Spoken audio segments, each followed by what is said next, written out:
তেল দিতে পারো, টাকা লাগবে 400।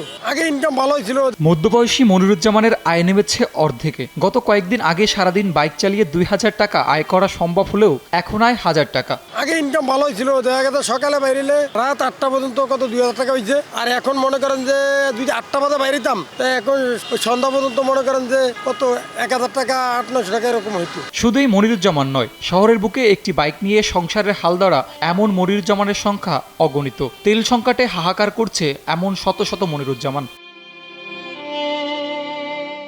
মনিরুজ্জামান ভোলা থেকে ঢাকা ফিরতে পথিমধ্যে ফুরিয়ে যায় তার বাইকের তেল। পাম্পে তেল না পেয়ে বাধ্য হয়ে 400 টাকা লিটারে তেল কিনে আসেন ঢাকায়। ঢাকায় এসে অতিরিক্ত দাম গুনতে না হলেও তেল পেতে অপেক্ষায় বসে থাকতে হয়েছে বিগত 3টি ঘন্টা। 5+ স্টার রেটিং প্রাপ্ত দেশের সর্বোচ্চ বিদ্যুৎ সাশ্রয়ী ওয়ালটন এসি। স্মার্ট কমফোর্ট এখন নেক্সট লেভেলে।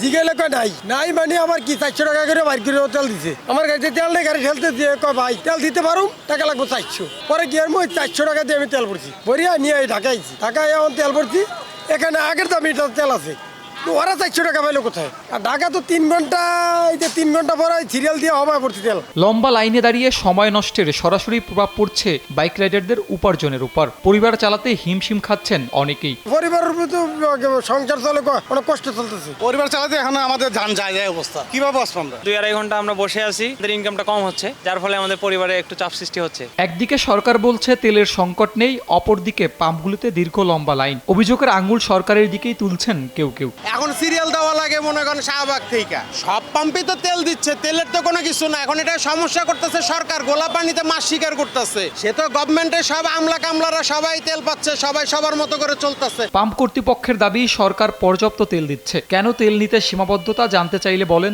তেলের সরবরাহ আমার পাম্পে সম্পূর্ণ স্বাভাবিক। সরকারের কাছে পর্যাপ্ত তেল আছে। পাবলিকের এই প্যানিক বাইং এবং হোল্ডিং টেন্ডেন্সি, এটা বন্ধ করতে হবে। এটা বন্ধ না করলে এই দেশের সমস্যার সমাধান হবে না। আমরা দিচ্ছি 500 টাকা মোটরসাইকেল, প্রাইভেট গাড়ি 1500, মাইক্রো বা জিপ 25 লিটার। লিমিটেশন, আপনি লিমিটেশন এই লোকগুলো কি করুন? সবাই যা চায় তেল দেয়, 2 ঘন্টায় শেষ। আমাকে তো সবাইকে দিতে হবে। লাইন তো দাঁড়াচ্ছে 3 কিলোমিটার, এটা কি করবো? সাইফুল ইসলাম, এনপিবি নিউজ।